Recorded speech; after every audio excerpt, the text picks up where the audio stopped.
Merci de nous rejoindre pour vous informer, mesdames et messieurs. Bienvenue à cette nouvelle édition du journal Le Vrai sur votre chaîne. La tension monte, les suspens continuent.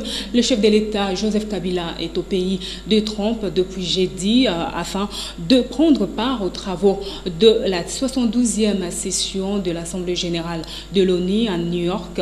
Et samedi, le président de la République va s'adresser au monde du haut de cette tribune dans un contexte où sa succession est plus qu'illusoire. Son discours est très attendu. L'ONU, quant à elle, table sur la tenue des élections d'ici le 31 décembre, en attendant que chacun retient son souffle. L'UDPS a déposé aux Nations Unies un mémo dans lequel elle invite la communauté internationale de rejeter l'idée du troisième dialogue et propose une transition de 6 mois sans Joseph Kabila. Plus de détails dans cet élément de Philippe Vompi. Dans ces documents déposés à l'ONU, l'UDPS, par son secrétaire général Jean-Marc Akaboun, dit avoir compris les manœuvres dilatoires orchestrées par Joseph Kabila à travers la CENI pour retarder l'élection. Le parti d'Étienne Tshisekedi a décidé de rompre avec les cycles dialogue-accord dont les prescrits ne sont pas respectés par la majorité présidentielle.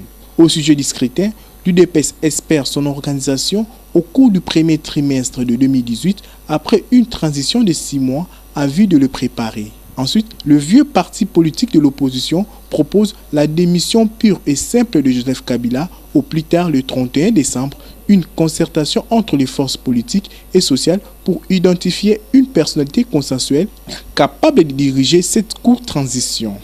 La nomination du Premier ministre proposée par l'UDPS, la mise en place d'un gouvernement de 25 ministres avec un mandat électoral et la constitution d'un parlement de transition.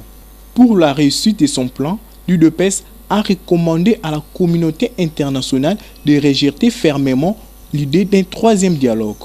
Un peuple sans souveraineté est non seulement un peuple privé de liberté, mais un peuple menacé de son existence, a dit Jean-Marie Le Pen, homme politique français. Une pensée qui amène la majorité des Congolais à s'interroger sur son sort. À quelle date ce peuple choisira ses dirigeants en tant que souverain primaire? La question reste posée. L'ONU a tranché concernant le processus électoral en RDC. Pas de soutien sans la publication d'un calendrier électoral. Cette position énerve une frange de l'opinion. Cas de Willy Michiki, président de l'UNANA, est intervenu ici au micro de Zico Bwanda. Saluant l'implication du chef de l'État, Willy Michiki estime que ces forums de paix dans l'espace kassaïen tombent à pic. Nous avons d'abord salué l'implication personnelle du chef de l'État. Rappelez-vous qu'il s'est rendu plus d'une fois dans les Kasaï en vue de rassurer nos compatriotes kassaïens. Nous estimons que parler de paix aujourd'hui au Kasaï sans développement, il n'y aura pas d'effet. C'est pourquoi je voudrais qu'on puisse faire une sorte de plan Marshall. Puisque tout ce qui se passe là-bas, les Kamwana Sapo, c'est d'abord la pauvreté. Et si on peut s'attaquer au vrai problème, qui est la pauvreté, qui est la misère, je vous dis, on va régler 80% des problèmes. Il faut donner aux gens du travail. Tous ces gens-là aujourd'hui, qui se font passer pour des Kamanassam, c'est parce qu'ils n'ont pas d'occupation. Si on peut leur donner aujourd'hui des machettes, pas pour tuer, mais pour aller au champ, des roues, des engrais, des espaces, les accompagner, des microcrédits, je vous dis, on ne parlera plus de Kamwana Sapo. Parce que Kamwana Sapo, c'est une invention des gens qui veulent mettre ce pays en péril. C'est une invention des gens qui cherchent à ce que les sangs des Congolais soient coulés. Or, si nous avons aujourd'hui à manger, nous avons une occupation, chacun peut dire qu'à partir de ce petit travail, je peux réunir les 2 bouts du mois. Je vous dis, on ne parlera plus de Kamwana Sapo au Kasaï. L'occasion faisant le larron, le président de l'UNANA revient sur la 72e session de l'ONU en présumant que celle-ci ne devra pas se mêler des affaires de la RDC. Les problèmes congolais seront réglés ici. Moi, je crois que j'étais parmi les rares qui disaient que cette session de l'Assemblée générale des Nations Unies n'apportera rien de nouveau. Et aujourd'hui, on me donne raison, il n'y a rien eu. Il n'y a rien eu. On a parlé que des problèmes de Kasaï, des problèmes de l'Est, du respect de l'accord du 31 décembre. C'est que tout le monde veut aujourd'hui. Nous voulons l'application de cet accord. Et aujourd'hui, cet accord est en train d'être appliqué. Le forum sur la paix dans l'espace Kasaï, tenu du 19 au 21 septembre 2017 à Kananga, sous la houlette du chef de l'État Joseph Kabila, fait couler encre et salive. Suivez les différentes réactions des uns et des autres dans ces dossiers proposés pour vous avec Raissa Moubiala. Les politiques réagissent à propos du forum sur la paix présidé par Joseph Kabila. Les uns saluent l'initiative, les autres estiment que le chef de l'État a failli à ses responsabilités. J'aurais préféré peut-être qu'à la place d'un forum qu'on instituant une commission qu'on appellerait la commission vérité et réconciliation dans l'espace qu'on appelle Kasaï. Pourquoi? Parce que Kamwina Sampou n'a pas été un mouvement simple, c'était un mouvement armé. Même si la cause était que l'assassinat du chef coutumier Kamwina Sampou, mais au-delà, Kamwina Sampou est arrivé au Kasaï, à Tchikapa, Kamwina Sampou est arrivé au Lualaba, chez Liège. Le président de la République s'est déplacé en personne pour l'ouverture de cette conférence. Nous espérons qu'il en sorte quelque chose de particulier et de bénéfique pour le peuple du Kasaï. Mais ce que j'aimerais rappeler, c'est que l'affaire du Kasaï ne concerne pas que les ressortissants du Kasaï. L'affaire du Kasaï concerne tous les Congolais. Tous les Congolais, ça c'est notre point de vue en tant que président des NUP. C'est quelque chose pour lequel tous les fils et toutes les filles et tous les fils du Kasaï, plutôt de la République démocratique du Congo, devraient s'impliquer pour trouver les voies et moyens. Nous saluons et nous disons finalement aux fils et filles du Kasaï de se mettre ensemble pour trouver solution à cette question. Disons que les parts des responsabilités doivent être éclairées afin de savoir qui avait posé quoi comme acte, qu'il soit de l'opposition ou de la majorité, pour que finalement la justice puisse avoir son sens dans notre pays. Notre chef d'État, il a attendu 8 mois pour mettre pied, pour aller au chevet de ses compatriotes. Là, je déplore ce comportement. Et si nos blessés de guerre, nos soldats sont tués, bafoués, on ne voit pas le chef d'État.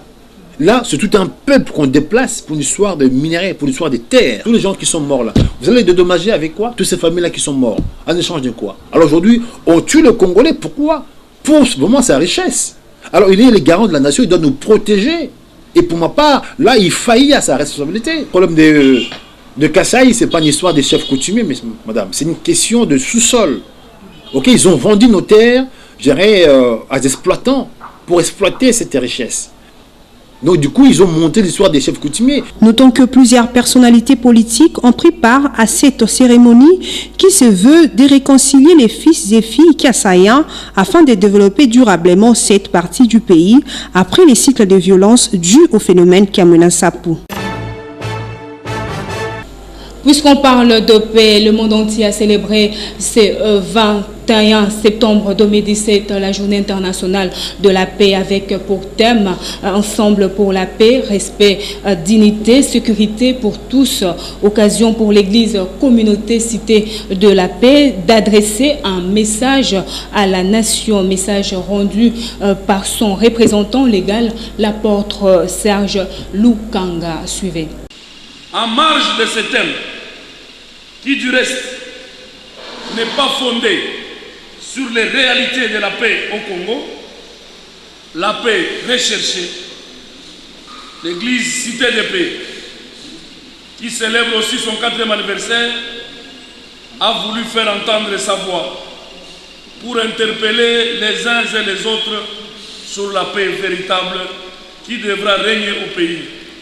Laquelle paix semble, aux yeux de l'Église Cité de Paix, être hypothéquée par ceux-là même qui sont censés la cultiver, la consolider et l'assurer dans le pays.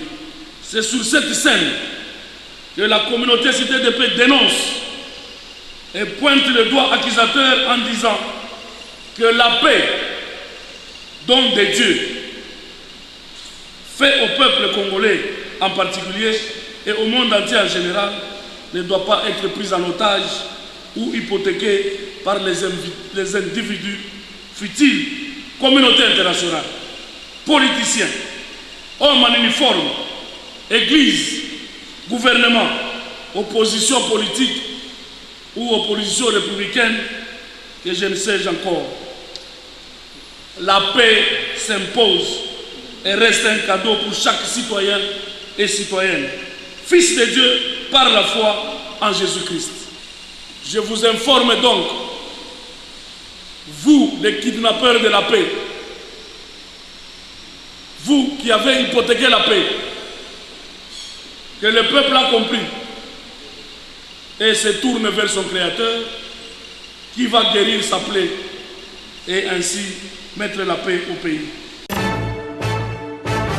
En rapport avec la célébration de la Journée internationale de la paix, Robert Ilunga, directeur exécutif de l'ONG Les Amis de Nelson Mandela, fustige le poche d'insécurité entretenu par les groupes armés qui sont une menace à la paix en République démocratique du Congo. Il est au micro de Dan Zeng. Suivez. Parce qu'il y a des poches des groupes armés qui se constituent par-ci par-là, éparpillés à travers tous les pays. Jusque-là, nos dirigeants ne parviennent pas à pacifier les pays. C'est la journée internationale de la paix. Et la paix qu'on recherche, chez nous on la cherche à tous les niveaux. On cherche même le pain. Une paix, sans pain, il n'y a pas la paix. C'est tellement difficile.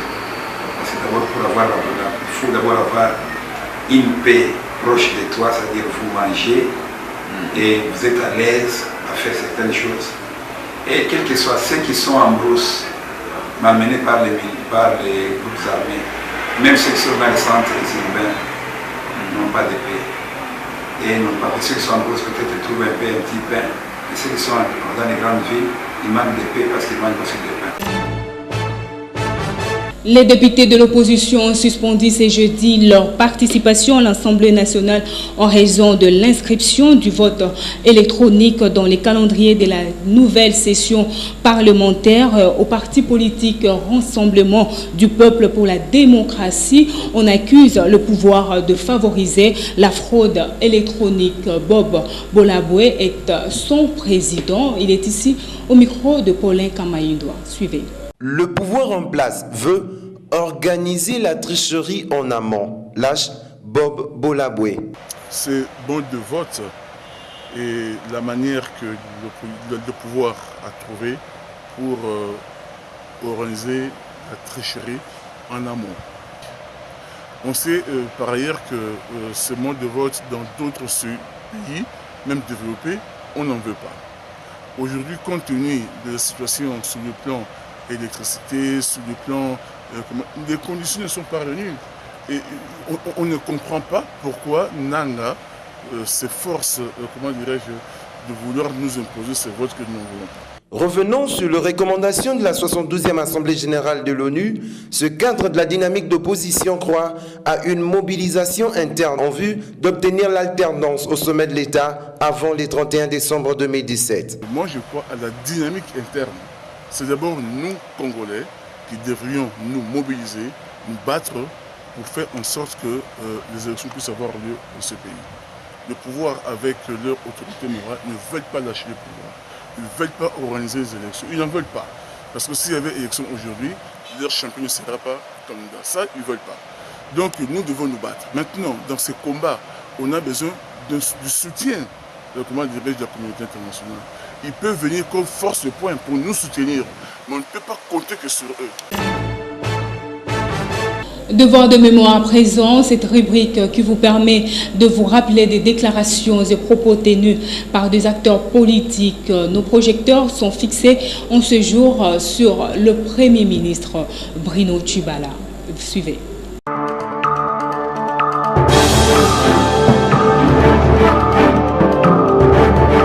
Nulle part, aucune fois, l'UDPS a dit qu'elle pouvait prendre part à un dialogue conçu planifié et convoqué par M. Kabila.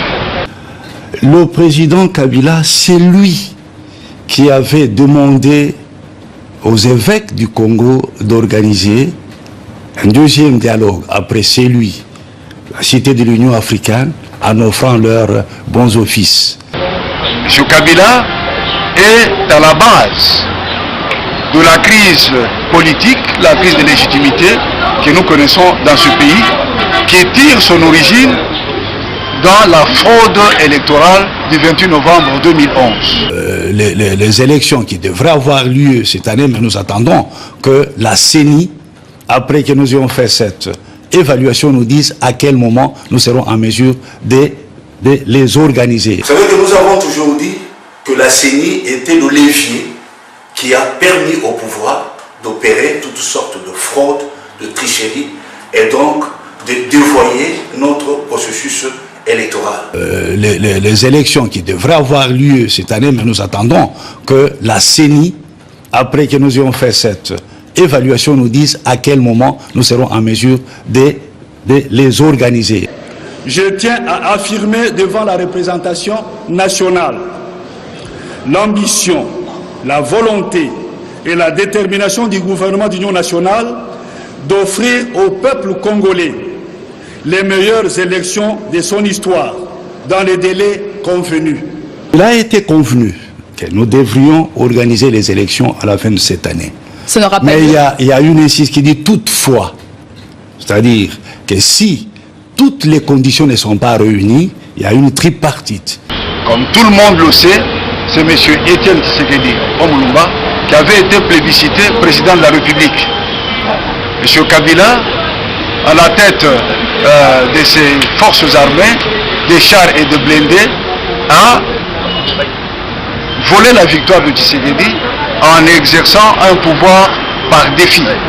Je viens d'être reçu par son Excellence, Monsieur le Président de la République, chef de l'État, après ma nomination comme Premier ministre de notre pays.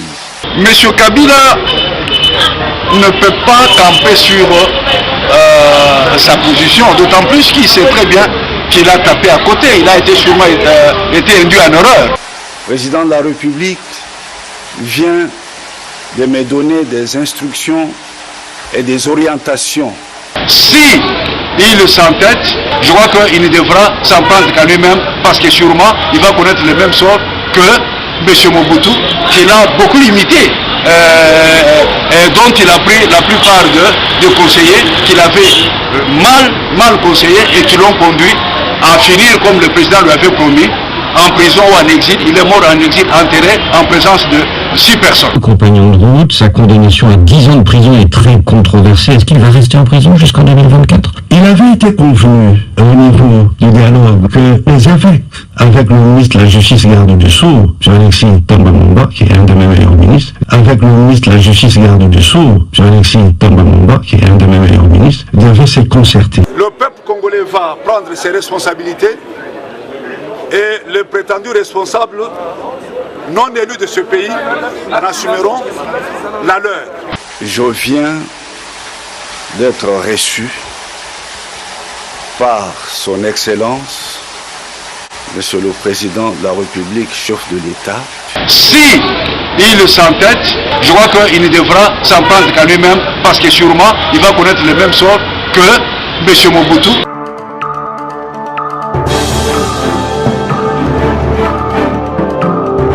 Mesdames et messieurs, place à présent à l'invité du vrai journal. Suivez.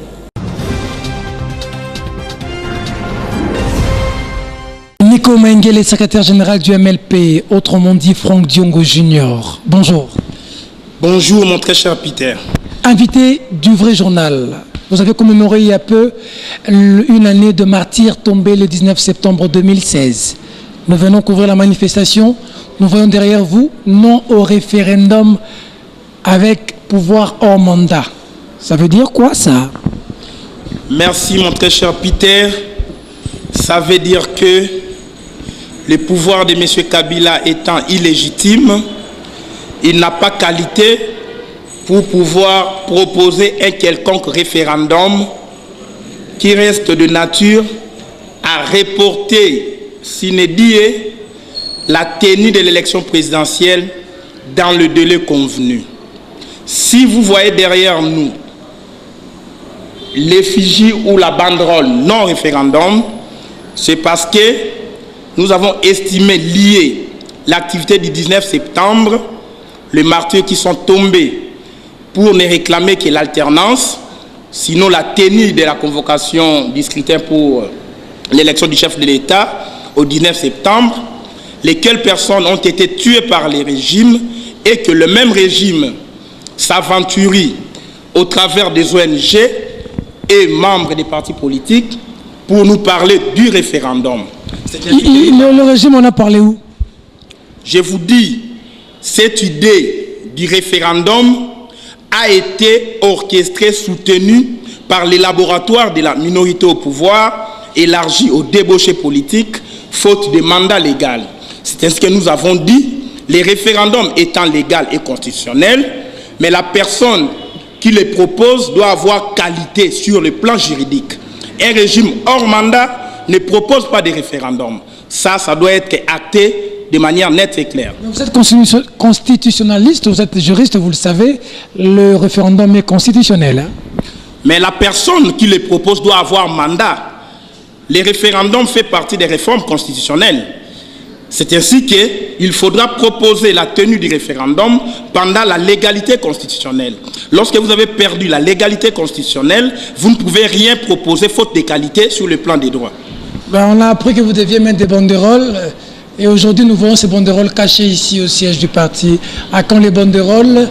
Kimbuta vous a autorisé, vous en êtes où? J'ai personnellement saisi l'autorité urbaine au travers de ses services, la commission de publicité permanente.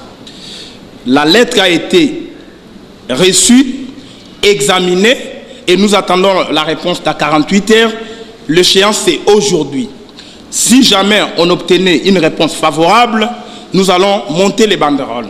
Si on nous refusait ces droits-là, puisque les banderoles dit oui au référendum ont été posées sans moindre tergiversation, nous allons également poser nos banderoles. Vous allez vous entêter. En vertu du principe de l'équité, puisque tous les Congolais sont égaux devant la loi et doivent bénéficier d'un même traitement devant les services publics. Vous allez vous rebeller contre l'autorité? Ce n'est pas une rébellion, c'est un droit garanti par la Constitution. On va venir déchirer les banderoles, on sait comment ça se passe. Hein? Le message est déjà passé. Alors, Nations Unies, Joseph Kabila va s'adresser à la nation demain, au Conseil de sécurité. Pendant ce temps, une réunion qui a accouché d'un communiqué demandant l'application intégrale de l'accord. La communauté internationale demande d'appliquer l'accord. Alors, peut-on dire que c'est un échec de vous, de l'opposition, d'avoir crié haut et fort que Kabila doit partir le 31 décembre, quand aujourd'hui la communauté internationale vous demande d'appliquer l'accord? Qui dit appliquer l'accord? Qui dit Kabila reste au pouvoir? Lorsque l'ONU parle de l'application intégrale de l'accord, ça rejoint la position tant défendue par le peuple congolais qui ne réclame que l'alternance. Appliquer l'accord du 31 décembre 2016, ça veut dire c'est la fin du régime de M. Kabila, c'est la tenue de l'élection au plus tard le 31 décembre. Donc ce n'est pas un échec, c'est la rescousse onisienne au peuple congolais et pris d'alternance démocratique au sommet de l'État. Toutefois, s'il n'y a pas élection le 31 décembre, le CNSA, le gouvernement, la CENI peuvent rallonger. C'est impossible, parce que la volonté du peuple, rien ne peut substituer la volonté du peuple. Le peuple reste tenu, lié à l'article 64 de la Constitution, qui supplante l'accord du 31 décembre, qui supplante les décisions des Nations Unies. Donc le peuple est au-dessus de tout. C'est le peuple peut déterminer son destin. De quel peuple? En vertu du principe de l'autodétermination. Des militants du MLP ou du peuple? Le peuple congolais ne réclame que le départ de M. Kabila. Ils l'ont dit par quel? Par les élections ou par un sondage? Le peuple congolais l'a dit par voie du référendum constitutionnel. Lorsque la Constitution est l'émanation du référendum de 2005, ce peuple s'est exprimé pour dire au Congo, on doit avoir un président avec un mandat de 5 ans renouvelable une seule fois. C'est le contrat social qui lie le peuple aux institutions de la République. Dès lors que les institutions ont violé ces contrats, ils ne peuvent plus se prévaloir de leur propre turpitude. C'est pourquoi nous avons dit le peuple appliquera l'article 64 pour bouter dehors tous ces régimes prédateurs qui ne jurent que sur la pérennisation d'un homme assoiffé du pouvoir pour le pouvoir. Maintenant que vous savez qu'il n'y aura pas élection le 31 décembre, parce que Corneille Nangaa l'a déjà dit, qu'est-ce qui va arriver? Ce n'est pas la parole d'évangile. Le peuple rendra son dernier verdict. Et vous avez dit la même chose le 19 décembre. Aujourd'hui, Franck Diongo est en prison. Il a d'ailleurs été le seul à résister. Maintenant, on y est au fin. Ne vous en faites pas, mon très cher Peter. Il ne faut pas se moquer du peuple. Le peuple souffre. Le peuple à qui on a privé les passeports. Le peuple à qui on a privé de l'électricité, de la nourriture, de l'enseignement, de l'éducation. Ce peuple-là est plus dangereux qu'une bombe atomique. Et le peuple peut se prendre en charge ad nutum, c'est-à-dire à tout moment. Et je connais mon peuple, je le mets au défi, puisque le dictateur n'a des concurrents égaux à sa taille que lorsque le peuple relève les défis. Si aujourd'hui la communauté internationale s'impose, on va dans une transition, Kabila reste président, Félix Tshisekedi Premier ministre, quelle serait la position du MLP? On ne peut pas épiloguer sur l'impossible. Dans l'impossible, nul n'est tenu. Ça, c'est une hypothèse impossible. Ça ne se réalisera jamais. M. Kabila a obtenu un bonus d'une année. Cela lui a été accordé par les politiciens et non pas par le peuple. Lorsque vous jaugez l'opinion populaire, vous constaterez que le peuple est dans l'énervement. Le peuple ne veut plus d'un régime corrompu et corrupteur. Le peuple ne veut plus d'un régime prédateur. Lorsque l'annonce apostolique parle d'un régime prédateur, ça veut dire que c'est un régime qui est aux abois, c'est un régime qui n'a comme manie que l'enfer sur le peuple. Vous êtes très radical, pareil à votre président. Vous ne craignez pas de finir comme lui aujourd'hui, emprisonné ou assassiné? Le président n'est pas fini. Le président est en vie, le président est en prison, c'est le prolongement de la lutte, c'est la poursuite de la lutte. Nous sommes restés constants. Il ne faut pas confondre la radicalité et la conscience révoltée. Nous sommes d'une conscience révoltée. C'est ainsi que, puisque la misère du peuple a atteint un seuil insupportable, il n'y a pas de commune mesure, il n'y a pas de négociation à faire entre le bien et le mal. Lorsque vous défendez le bien, l'unique allié c'est le peuple, puisque la vérité n'a pas besoin d'être aidée. Nous sommes restés véridiques, nous sommes dans les camps de la vérité, nous sommes dans les camps du peuple, et c'est au peuple de nous juger. Vous faites allusion à ce peuple, on termine par là. Lorsqu'on vient prendre Diongo, le peuple regarde comment on part avec Diongo. Lorsqu'on monte les passeports, on change du coup, le peuple regarde. Quand les gens marchent, il y en a 25, tout le monde est dans les réseaux sociaux. Le courant, l'électricité, le peuple regarde. Vous n'êtes pas en train de parler à un peuple mouton qui a engendré aujourd'hui un gouvernement de loups. Ce qui est vrai, c'est que face au silence du peuple, on ne sait pas s'il encaisse ou si le peuple prépare sa révolte ou sa prise en charge. Il faut faire très attention avec le peuple puisqu'il peut prendre son destin en main à tout moment. Rappelez-vous, nous sommes en 1998. Jusqu'à un jour du 1er août 1998, personne ne pouvait croire que le peuple de la Tchangou, mon peuple, prendra son destin en main pour bouter dehors les envahisseurs, les agresseurs. Ici à Kinshasa, les agresseurs armés ont été confondus par le peuple. Jusqu'à la veille du 4 janvier 1959, personne ne croyait que ce peuple va bouter dehors les Belges. Il faut faire très attention avec ce peuple. C'est grâce au discours, c'est grâce à la conscientisation que le peuple se rendra in fine compte qu'il doit s'élever. Et c'est l'essence de notre combat. Le peuple doit s'élever. Franck Diongo a arrêté.